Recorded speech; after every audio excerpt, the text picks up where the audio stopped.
Hello दोस्तों, welcome back. आज से हम शुरू करने जा रहे हैं माइक्रोसॉफ्ट एक्सेल। तो जब हम माइक्रोसॉफ्ट एक्सेल पे वर्क करेंगे तो हम इस पे अपनी शीट्स वगैरह बनाएंगे, अपने चार्ट्स बनाएंगे, पाइवट टेबल बनाएंगे। इन सबको हम कवर करेंगे, ऑप्शंस को कंसोलिडेट किस तरीके से किया जाता है, पाइवट टेबल का यूज़, सब कुछ हम करेंगे। तो सबसे पहले हम ये देख लेते हैं कि माइक्रोसॉफ्ट एक्सेल को हम स्टार्ट कैसे करेंगे।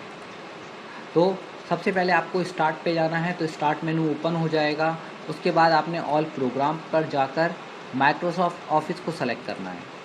माइक्रोसॉफ्ट ऑफिस को सेलेक्ट करने के बाद आप जाइए माइक्रोसॉफ्ट ऑफिस एक्सेल 2007।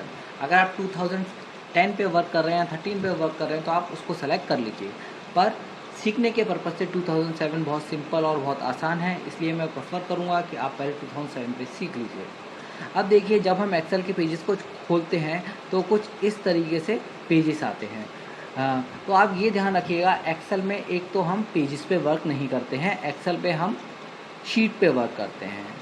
हालांकि हमारे सामने एक पेज टाइप का आ रहा है, पर इसको हम शीट बोलते हैं। ठीक है, हम प्रिंट आउट तो पेज पे ही निकालेंगे, पर इस पे जब हम वर्किंग करेंगे तो इसको हम क्या बोलेंगे, शीट। तो अब देखिए, इस शीट को मुझे नॉर्मल करना है, तो व्यू टैब पे हम जाएंगे। आपको ऑलरेडी मैं माइक्रोसॉफ्ट वर्ड में बता चुका हूँ कि हम लोग जब माइक्रोसॉफ्ट वर्ड पे काम करते थे तो 7 टैब्स होती थी हमारी। वैसे ही एक्सेल में भी हमारी बाय डिफ़ॉल्ट 7 टैब होती हैं। Home, insert, page layout, formula, data, review, view. हर एक में अलग अलग ऑप्शंस होते हैं। इनको जब हम सातों टैबों को जोड़ देते हैं तो ये हमारा रिबन क्रिएट करते हैं। ये पूरा का पूरा हमारा रिबन कहलाता है। तो हम व्यू टैब में जाएंगे और व्यू टैब में जाने के बाद हम कर देंगे नॉर्मल। तो ये हमारी जो एक्सेल की शीट है वो नॉर्मल हो गई। अब देखिए, एक्सेल में जब हम काम करते हैं, मैं थोड़ा सा जूम कर लेता हूँ पेज को। जब हम एक्सेल में काम करते हैं, अभी मैं होम टैब पे काम कर रहा हूँ, तो इसको हम कैसे पढ़ेंगे। जैसे मैं यहाँ पे लिख देता हूँ अर्जुन। तो अब अगर मुझे पूछना है कि अर्जुन कौन से वाले सेल में है, इसको हम बोलते हैं सेल, इनको हम बोलते हैं सेल। तो अर्जुन कौन से वाले सेल में है, तो हम इसको ऐसे पढ़ेंगे ऊपर से A1। यहाँ पे लिखा भी हुआ आ रहा है नेम बॉक्स, इसको हम बोलते हैं नेम बॉक्स। इसको हम बोलते हैं फॉर्मूला बार। इस पूरे को, जितने भी हम फॉर्मूले वगैरह राइट करेंगे वो सब यहाँ पे फॉर्मूला बार पे शो होंगे। इसको हम बोलते हैं नेम बॉक्स, रिबन के नीचे जो आता है। ठीक है, आइए आगे बढ़ते हैं। तो इसको हम बोलते हैं A1 में कौन सा नाम लिखा हुआ है, अर्जुन। अब हम चलते हैं यहाँ पे सी पे। यहाँ पे मैं लिखता हूँ प्रियंका। तो प्रियंका नाम कौन से वाले सेल में लिखा हुआ है, C2 में। इसको हम ऊपर से नीचे पढ़ते हैं, ऐसे नहीं पढ़ेंगे 2C, ऊपर से नीचे पढ़ेंगे साइड में। ठीक है, लेफ्ट साइड में। अब यहाँ पे मैं लिखता हूँ शैलू। तो इसको हम कैसे पढ़ेंगे, B4। ठीक है, यहाँ पे मेंशन आ रहा है, पर आपको ध्यान देना है कि आप इस तरीके से सेल को पढ़ते हैं। तो इनको हम क्या बोलते हैं, सेल। ठीक, और हम वर्किंग किस पे करते हैं, शीट पे। आई होप आपको वीडियो समझ में आ रही होगी। आइए अब देखते हैं। अब देखिए, जैसे कि मैं यहाँ पे लिख लेता हूँ MGCSM, महात्मा गांधी कंप्यूटर साक्षरता मिशन। अब मुझे इस सेल को बोल्ड करना है, बोल्ड गाढ़ा। देखिए हो गया। आपने इटैलिक करना है, इटैलिक कर लीजिए। अंडरलाइन करना है, अंडरलाइन भी कर सकते हैं। ये सब कुछ ऑप्शन हम माइक्रोसॉफ्ट वर्ड में कंप्लीट कर चुके हैं। आइए आगे बढ़ते हैं। अब देखिए, अर्जुन को मैं सेलेक्ट करता हूँ और कट कर लेता हूँ। अब मैं दूसरे सेल में जाता हूँ, मैं जा रहा हूँ D1 में, और मैं ये चाहता हूँ ये अर्जुन यहाँ से कट होके D1 में आ जाए। तो मुझे यहाँ पे आके क्या करना पड़ेगा, पेस्ट। तो अर्जुन क्या हुआ, जो A1 में लिखा हुआ था वो शिफ्ट हो गया D1 में। तो कट करने से हम अपने एक टेक्स्ट को एक जगह से दूसरी जगह ले जा सकते हैं एक्सेल में। आइए अब हम फिर से करते हैं। अब देखिए, C2 में लिखा हुआ है प्रियंका।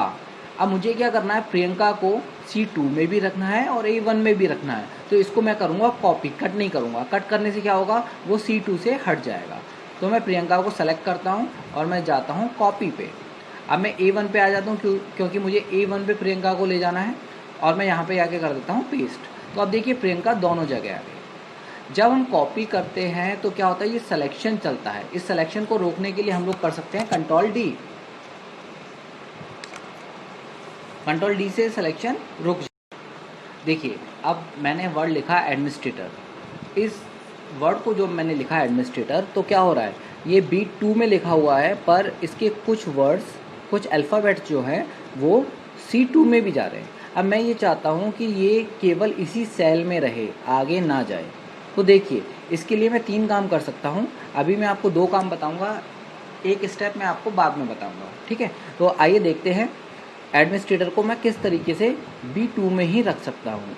इसके लिए मुझे जाना पड़ेगा अलाइनमेंट सेक्शन में और रैप टेक्स्ट पे क्लिक करना पड़ेगा। रैप मतलब घड़ी करना, किसको, टेक्स्ट को। तो आप टेक्स्ट को घड़ी कर सकते हैं। तो देखिए इसके जितने भी वर्ड्स हो रहे थे वो घड़ी होके नीचे आ गए, नीचे तो आ गए, पर अब देखिए बाकी सेलों से ये वाला सेल थोड़ा विड्थ में, थोड़ा हाइट में मोटा हो गया है, जिसकी वजह से ये हमारे डॉक्यूमेंट की जो शो होगी उसको बिगाड़ेगा, ख़राब करेगा। तो आपको क्या करना है, इसकी हाइट को दूसरे सेल की हाइट के बराबर ही रखना है आपको। तो हम क्या करते हैं, रैप टेक्स्ट पे फिर से क्लिक कर देते हैं, ठीक है। अब हम देखिए क्या करेंगे, यहाँ जाएंगे B और C सेल के बीच में और इसके साइज़ को इंक्रीज़ कर सकते हैं, ठीक है।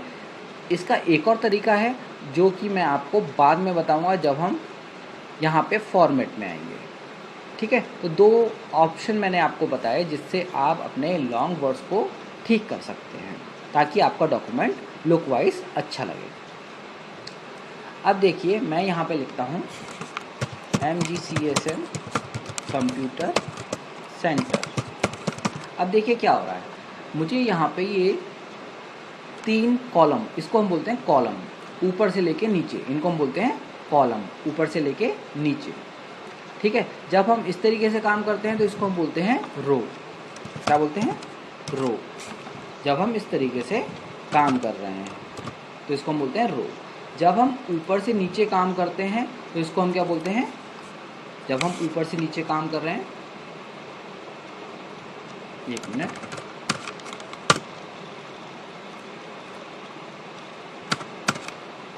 ये रो हो गए हमारे।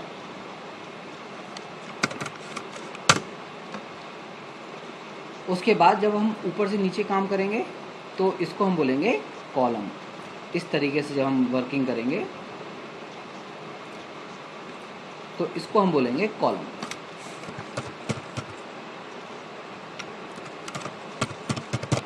ठीक है।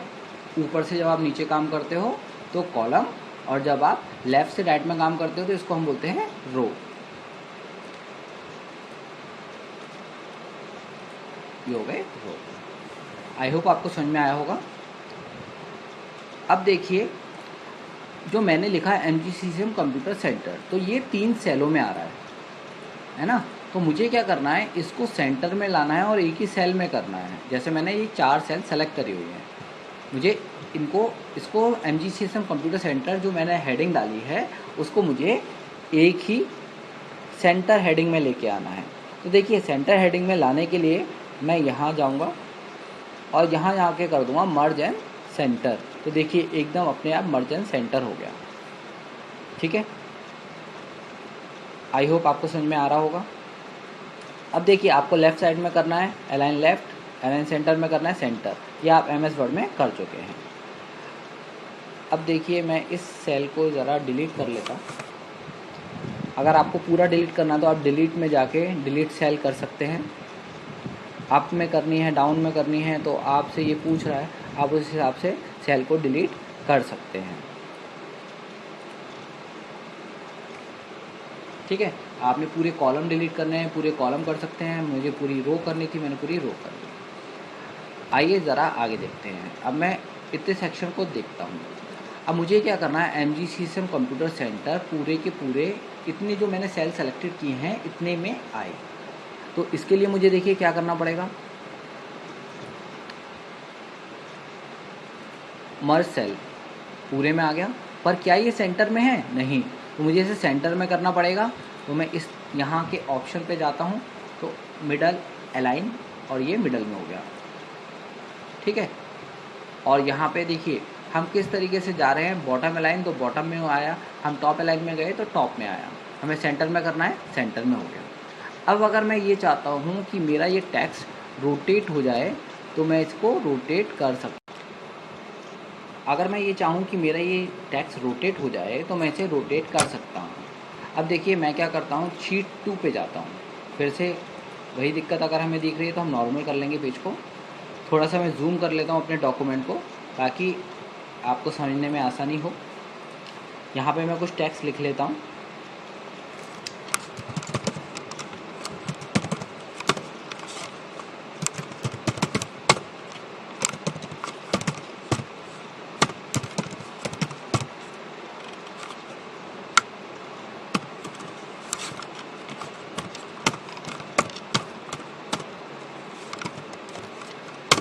अब देखिए जैसे कि मुझे इन टेक्स्ट को रोटेट करना है तो मैं यहाँ जाऊँगा ओरिएंटेशन में, एंगल क्लॉकवाइज, रोटेट हो गए। अगर आप एक एक करके करेंगे तो आपको टाइम लगेगा। आप सेलेक्ट कर लीजिए और इस तरीके से सेंटर करिए। इसको भी आप देखिए,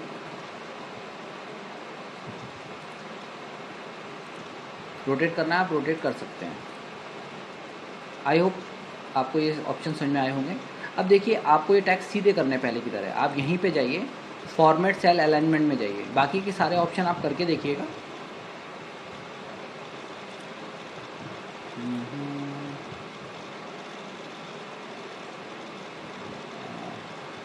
एक साथ ज़्यादा कमांडें देने पे कई बार सिस्टम थोड़ा सा हैंग हो जाता है। देखिए अब ये हुआ। अब मैंने क्या किया, इस रेड वाली बॉक्स को पकड़ के सीधा कर दिया तो देखिए मेरा टेक्स्ट जो है वो सीधा हो गया। फिर से देख लेते हैं एक और बार इसको। यहाँ गए, फॉर्मेट सेल अलाइनमेंट पे गए और इस रेड वाले बॉक्स को पकड़ के मैंने सीधा कर दिया। ठीक, तो मेरा जो टेक्स्ट था वो सीधा हो गया। जितना मैंने सेलेक्ट किया था केवल उतना ही मैटर सीधा होगा। अब देखिए मान के चलिए इतने टेबल को मुझे कवर करना है, बॉर्डर डालना है, तो मैं आउटसाइड बॉर्डर डाल सकता हूँ। ये अलग अलग स्टाइल का बॉर्डर आ रहा है, आपको जैसा भी बॉर्डर चाहिए, जिस कलर का चाहिए वो सब आप सेटिंग यहाँ से कर सकते हैं। अगर आपको केवल टॉप में बॉर्डर चाहिए तो टॉप में बॉर्डर, बॉटम में चाहिए तो बॉटम में, जिस तरीके का भी आपको बॉर्डर चाहिए हो आप बॉर्डर ले सकते हैं। ठीक है, रेड कलर का चाहिए तो मैंने रेड कलर की पेंसिल ले ली और रेड कलर का मैं बॉर्डर फिल कर रहा हूँ। आई होप आपको ये वीडियो यहाँ तक समझ में आई होगी। अब देखिए इस ऑप्शन में हम आगे चलते हैं।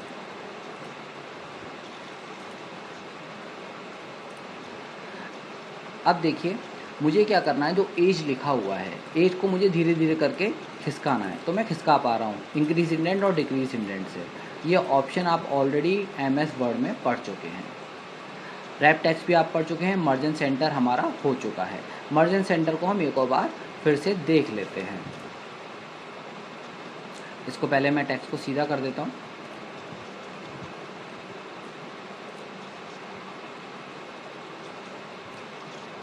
आइए देखते हैं। मर्ज एंड सेंटर, मर्ज हो गया। मर्ज एक्रॉस, एक्रॉस में क्या होगा, देखो रो वाली जो लाइनें हैं वो आ जाएंगी मर्ज एक्रॉस में। मर्ज सेल, फिर से ये मर्ज हो गया। मर्ज एंड सेंटर करना है तो मर्ज एंड सेंटर पर क्लिक करिए, मर्ज और सेंटर हो गया। अनमर्ज सेल, अनमर्ज से पहले की तरह ये नॉर्मल हो जाएगा। आई होप आपको यहाँ तक का ट्यूटोरियल समझ में आया होगा। आप इसकी प्रैक्टिस करके देखिएगा। फॉर्मेट पेंटर भी मैं आपको MS वर्ड में बता चुका था। फिर से एक और बार देख लेते हैं इसको, ऑप्शन को, क्योंकि आपको समझने में कोई भी दिक्कत नहीं आनी चाहिए।